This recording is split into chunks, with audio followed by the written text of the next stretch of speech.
사건의 뒷이야기를 파헤치는 이슈 후, 오늘은 억울한 누명을 쓰게 된 한 남성에 관한 이야기입니다. 네. 어느 날 갑자기 강간죄로 고소를 당해 유죄 판결을 받았고 2년 6개월의 실형을 선고받았다고 하는데요. 네, 하지만 다행히 항소심에서 누명을 벗고 무죄를 인정받았지만 이 남성은 이미 6개월간의 수감 생활을 마친 뒤였습니다. 어떻게 된 일인지 이슈 후에서 짚어봤습니다. 이범석 씨에게는 가슴속에 묻어두려 했던 이야기가 하나 있습니다.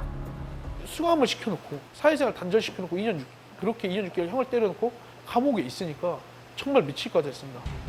지난 2019년 범석 씨는 강간과 폭행치상 혐의로 2년 6개월형을 선고받았는데요.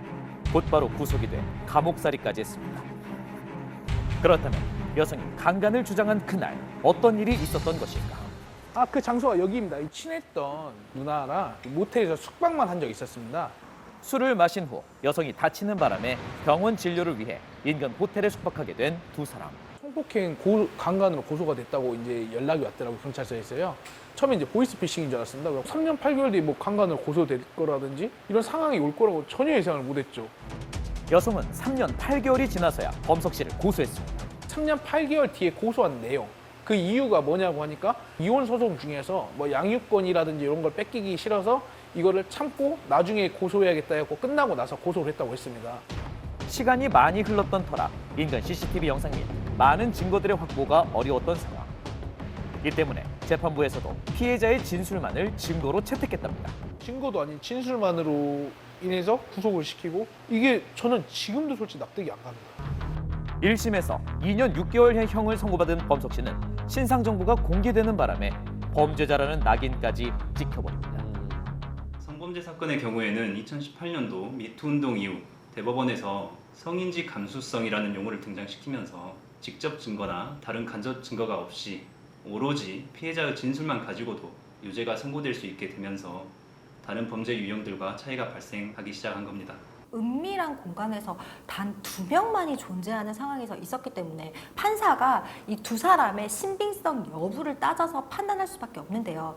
그런데 법관이 이 법관의 양심에 따라 독립적으로 재판을 하여야 한다고 이 헌법상의 원칙에 나와 있긴 하지만 어느 정도 판사 개인의 성향이나 가치관 등이 반영될 수밖에 없습니다.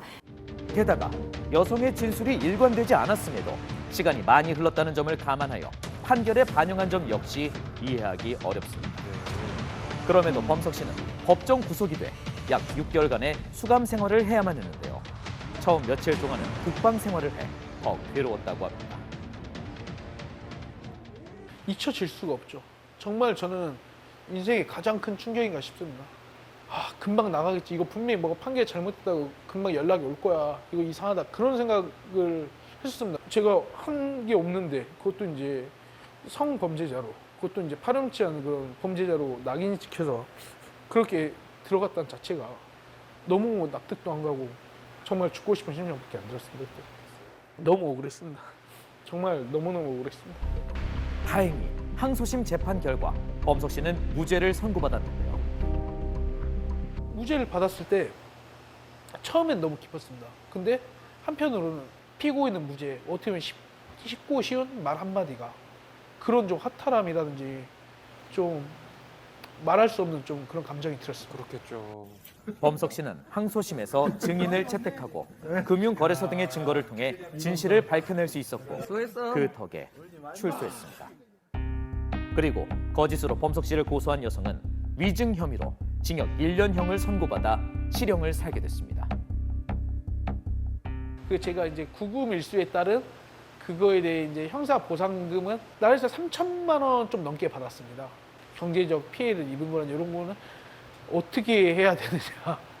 예, 물어보니까 상대방한테 받아야 된다고 하더라고요. 상대방이 민사라는 게 뭐 재산도 없고 직업도 없고 뭐가 없으면 받을 수 있는 길이 전혀 없더라고요. 여성이 소유한 재산이 없어 피해 보상도 받지 못한 범석 씨. 여자의 진술 하나만 믿고 무시해서 나를 가두었을까. 그런 원망이 되게 컸습니다. 억울한 사람이 더 이상 안 나오면 좋겠다는 좀 희망이 있습니다. 무고한 피해자가 더 이상 발생하지 않도록 공정한 조사가 이루어져야겠습니다.